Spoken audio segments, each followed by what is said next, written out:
సూత్రధారులు ఇప్పటి వరకు మనము 9 మందిని అరెస్ట్ చేశాం. అలాగే ఇంకా 3 పరారీలో ఉన్నారు. 3 టీములు కూడా వీళ్ళ కోసం మనం తిరుగుతున్నాం.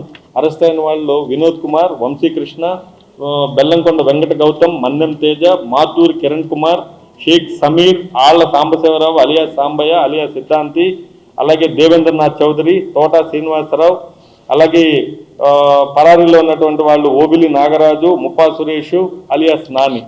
సో వీళ్ళందరూ కూడా ఉన్నారు.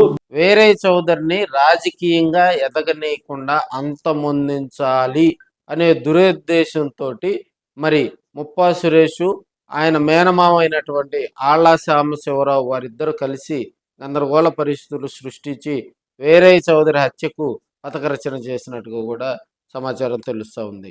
అసలు ఎవరు ముప్పా సురేష్? గోల్డ్ వ్యాపారం చేస్తూ ఫారెన్లో గోల్డ్ మైనింగ్ చేసే వ్యక్తి. ఈయనకు కొంతమంది ఐఏఎస్ తోటి కూడా సత్సంబంధాలు ఉన్నాయి.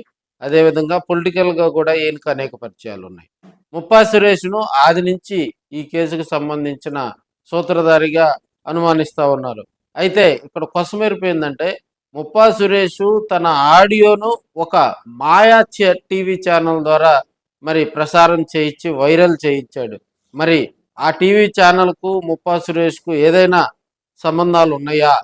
మరి ముప్పా సురేష్ భార్యను కూడా లైవ్లోకి తీసుకొచ్చి మరి అక్కడ ఉన్నటువంటి ఆ టీవీ ఛానల్ అధినేత వికృత చేష్టలు చేశారని కూడా మనం తెలియజేసుకోవచ్చు. ఇప్పుడున్న పరిస్థితుల్లో ముప్పా సురేష్ పరారీలో ఉండటం, అదేవిధంగా ఆయన మేనమామగా చెప్పుకునేటువంటి ఆళ్ల సాంబశివరావు సిద్ధాంతి పోలీసు అదుపులో ఉండటంతో మరి ముప్పా సురేష్ కుటుంబ సభ్యులు కూడా ప్రస్తుతం తెరచాటుకి వెళ్ళారని కూడా మనం తెలియజేసుకోవచ్చు. సో పరారీలో ఉన్నటువంటి ముప్పా సురేష్ కోసం పోలీసులు విస్తృతంగా గాలిస్తున్నారని కూడా తెలియజేసుకోవచ్చు. మరి ఈ టీవీ ఛానళ్ళు ఒక ఆడియోని వైరల్ చేయటం వెనక ఉన్నటువంటి ఆంతర్యం కూడా ఇప్పటికీ అర్థం కాలేదని కూడా మనం తెలియజేసుకోవచ్చు. వేరే చౌదరి హత్య కేసుకు సంబంధించి మరి ప్రకాశం జిల్లాతో పాటు ఆంధ్రప్రదేశ్ రాష్ట్ర వ్యాప్తంగా జరిగినటువంటి అనేక చేజింగుల్లో అనేక పరిణామాల్లో కూడా పోలీసులు కీలక దర్యాప్తును ముగించారని కూడా మనం తెలియజేసుకోవచ్చు.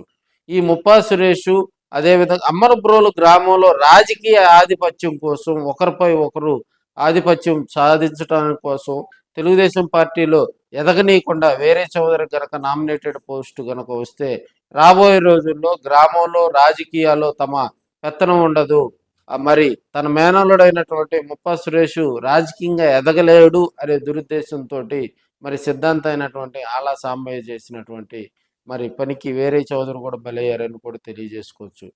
ఒళ్ళు గగుర్లు పుట్టించేటువంటి ఈ స్కెచ్, అదేవిధంగా వేరే చౌదరిని మరి అటాక్ చేసేందుకు మరి జనవరి నుంచి కూడా 3-4 టైమ్స్ మరి వీళ్ళు రెక్కి నిర్వహించి, అదేవిధంగా మొన్న ఏప్రిల్ 22వ తేదీన వీరందరూ కలిసి ఈ హత్యకు పథకం రచించి ఈ హత్యను చేయటం జరిగింది.